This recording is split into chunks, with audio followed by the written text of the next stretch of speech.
ঘন্টায় সন্ত্রাসীদেরকে গ্রেফতার করে জাতির সামনে উপস্থিত করতে না পারেন, 24 ঘন্টা পর কিন্তু আমরা এই শহর অচল করে দেব। দেখেন, আমার এই সাংবাদিক কথার বয়সে এভাবে কম প্রতিবাদ করিনি, কম সমাবেশ করিনি, কম মানববন্ধন করিনি। বছরে যদি 4টা করি, মানে মাসে যদি 4টা করি, বছরে 4 বার 48, তো আজকে 28 বছর সাংবাদিকতা করতেছি। এখন ধরেন কতগুলো এরকম প্রতিবাদ সমাবেশ, মানববন্ধন, বিক্ষোভ সমাবেশ করেছি। এই অবস্থায় এসেও যে আবার এখানে দাঁড়াতে হবে সেটা কিন্তু কল্পনা করিনি।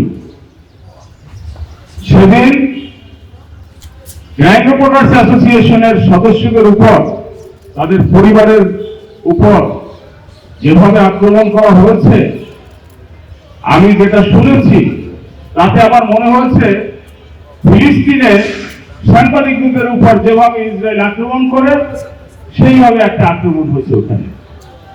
এরা কারা? এরা চাঁদাবাজ। আমরা কিন্তু এই চাঁদাবাজি ভাবে সাংবাদিকরা আক্রমণের শিকার হবে, নির্যাতনের শিকার হবে, সেজন্য কিন্তু একটা ফ্যাসিস্ট সরকারকে দেশ থেকে তাড়ায়নি।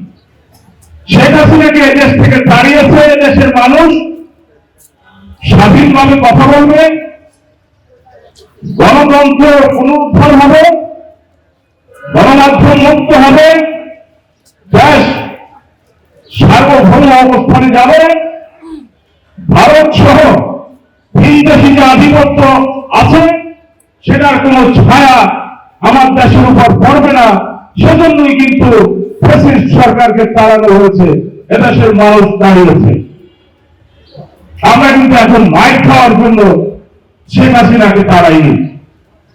কিন্তু সমস্যাটা হচ্ছে কি, এই সরকারের যে উপদেষ্টারা আছেন তাদের মধ্যে অধিকাংশই আমার প্রতিবন্ধী মনে হন, অথর্ব মনে হন। আমি বুঝি না স্বরাষ্ট্র উপদেষ্টা এতটা অথর্বতা পরিচয় কিভাবে দিচ্ছেন।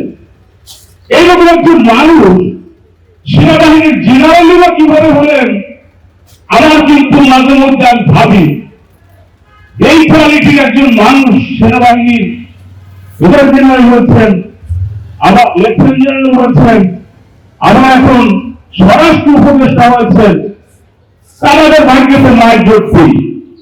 এরপরে আসেন পুলিশের র্যাবের যিনি নিয়ন্ত্রক আছেন, সেই পুলিশের আইজি অথর বলল। এই লোকের কথা একটা কনিষ্ঠ বলে শোনে না। এই লোক দিয়ে কিভাবে আপনি পুলিশ প্রশাসন চালাবেন বলেন? এইসব অথর্ব বদ্ধ, এই দিয়ে এই দেশের আইন শৃঙ্খলা পরিস্থিতি নিয়ন্ত্রণ হবে না। যে কারণে এই সাংবাদিকদের উপর এরকম ন্যাক্কারজনক আক্রমণের সুযোগ পেয়েছে এই অথর্ব এবং বর্ধকরা সুযোগ সৃষ্টি করে দিয়েছে এই দেশের চাঁদাবাজ সন্ত্রাসীদেরকে। বন্ধু আমার, আমি বেশি কথা বলবো না। আপনার অতীত ইতিহাস আমাদের জানেন। আমরা সাংবাদিকরা, আমি ছোট্ট একটা কথা বলে গেলাম। আজকে গ্র্যান্ড রিপোর্টার্স অ্যাসোসিয়েশনের যেসব নেতৃবৃন্দ আছেন ওরা এখানে কর্মসূচি ঘোষণা করবেন। যারা আহত হয়েছেন তারা ঢাকা রিপোর্টার্স ইউনিটির মেম্বার, বিভিন্ন সংগঠনের মেম্বার। আমাদের একটা বড় অনুষ্ঠান থাকার কারণে আমরা এখনো রাস্তায় নামতে পারিনি, আমরা রাস্তায় নামব।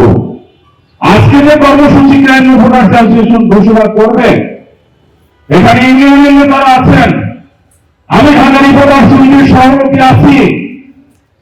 আমরা আলাদাভাবে প্রোগ্রাম করব, কিন্তু তারপর আপনাদের সাথে আমরা থাকব। ছোট্ট একটা কথা বলে যাই, যদি শান্তিতে থাকতে চান, যদি চান আমরা রাস্তায় না নামি, ঢাকা শহর অচল করে না যাই, তাহলে সন্ত্রাসীদেরকে আগামী 24 ঘন্টার মধ্যে গ্রেফতার করব। আর যদি 24 ঘন্টায় সন্ত্রাসীদেরকে গ্রেফতার করে জাতির সামনে উপস্থিত করতে না পারেন, 24 ঘন্টা পর কিন্তু আমরা এই শহর অচল করে দেব।